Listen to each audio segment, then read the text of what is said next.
Hello students. सो देखिए आज हम करने जा रहे हैं need and importance of leadership. Okay, so first point is for motivation. Effective leadership is like a motivation for others. ठीक है, जो एक इफ़ेक्टिव लीडरशिप होती है ये एक मोटिवेशन की तरह होती है दूसरों के लिए। Attempts are made in this regard to achieve the desired objectives of education. इसमें वो अटेम्प्ट किए जाते हैं जिससे कोई जो हमारा ऑब्जेक्टिव है और डिज़ायर्ड ऑब्जेक्टिव है एजुकेशन का, वो अचीव कर सकें हम। ठीक है। Second is for personality development. ठीक है, ये एक तरह का पर्सनैलिटी डेवलपमेंट के लिए भी होता है। Leadership plays an important role in the personality development of students. जो लीडरशिप है वो एक बहुत ही बड़ा रोल करती है किसमें, पर्सनैलिटी डेवलपमेंट में, स्टूडेंट्स की। So group leader tries to present his good aspects of personality, and other members tend to adopt those personality aspects. तो जो ग्रुप लीडर होता है वो ट्राई करता है अपने अच्छे एस्पेक्ट्स पर्सनैलिटी की दिखाने की, और जो दूसरे बच्चे हैं, जो दूसरे मेंबर हैं ग्रुप के, वो उसको अडॉप्ट करते हैं। ठीक है, उस पर्सनैलिटी को, गुड पर्सनैलिटी को। Hence, they can emancipate themselves from the weak aspects of personality. तो वो क्या कर सकते हैं, अपना जो उनकी जो पर्सनैलिटी है उसे वो अच्छा कर सकते हैं। For cooperation and coordination. ठीक है, ये कॉपरेशन और कोऑर्डिनेशन के लिए भी ज़रूरी होता है। सो leadership helps in making cooperation and coordination among students. A good leader tries to establish cooperation with his team members and coordinates with all their activities. तो एक गुड लीडर क्या करता है, वो इस्टेब्लिश करता है cooperation with in his team members, और क्या करता है, वो कोऑर्डिनेट करता है सारी एक्टिविटी के साथ। ठीक है। Fourth is for necessary guidance and direction. Guidance और डायरेक्शन के लिए भी ये नेसेसरी होता है। So both guidance and directions are the characteristics of good leadership. Success of an institution is based on the guidance and direction of a good leader. Hence, the aims of education can be achieved only when good leadership is provided in that field. सो जो M of education है वो तभी achieve हो सकता है जब एक good leadership provide की जाती है उस फील्ड में। Fifth is for removing problems. अगर हमें प्रॉब्लम को रिमूव करना है तो गुड लीडरशिप की भी ज़रूरत होती है। So many problems come in the path of execution of an educational institution. So it becomes essential to remove such problems as earliest as possible. It is possible only when an effective leadership undertakes the functioning of work with proper guidance. ये तभी possible है कि हम किसी problem को solve कर सकें अगर एक हमें अच्छी लीडरशिप मिलती है। तो उसकी वजह से जो हमारा काम है, जो हमारा वर्क फंक्शन है, वो भी अच्छी तरह से होता है with proper guidance. Six is for maintaining discipline among groups. अगर हम एक ग्रुप के अंदर डिसिप्लिन मेंटेन करना है तो हमें एक अच्छे लीडर की भी ज़रूरत होगी। So discipline is the foundation stone of an educational institution.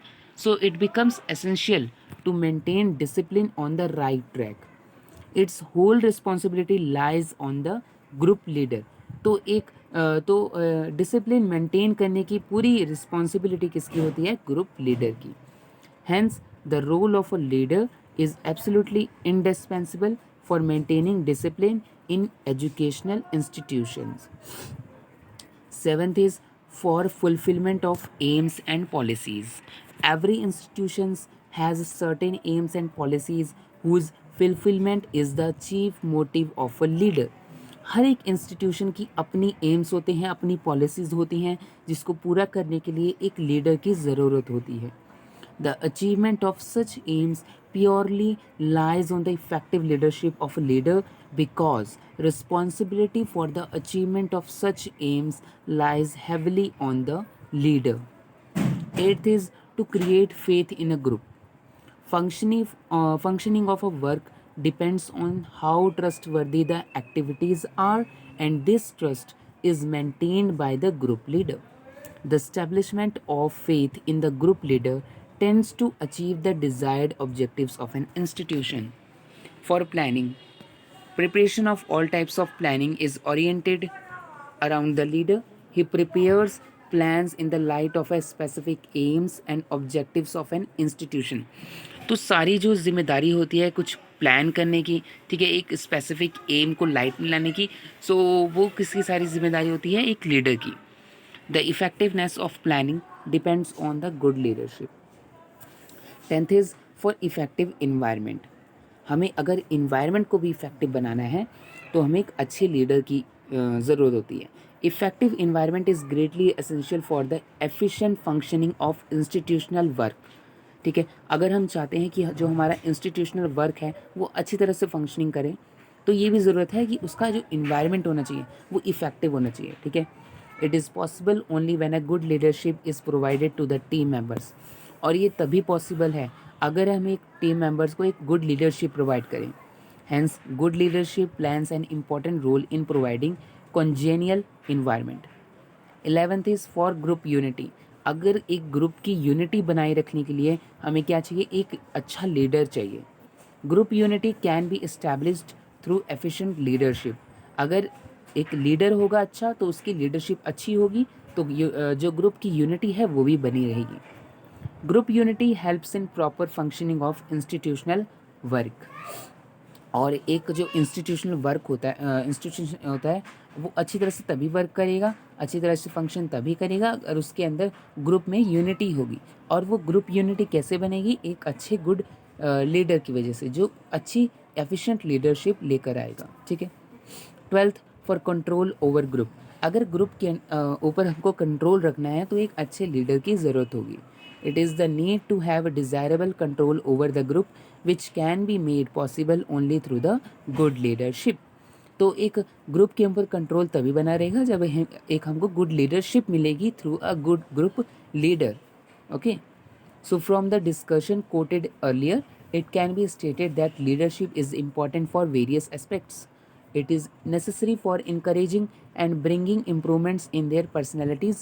Besides, effective leadership is essential for providing necessary guidance and direction to the team members, which is fulfilled by the leader himself. Group leader also maintains cooperation and discipline in the institution. In short, he tends to achieve the aims and objectives of an institution for seeking good results.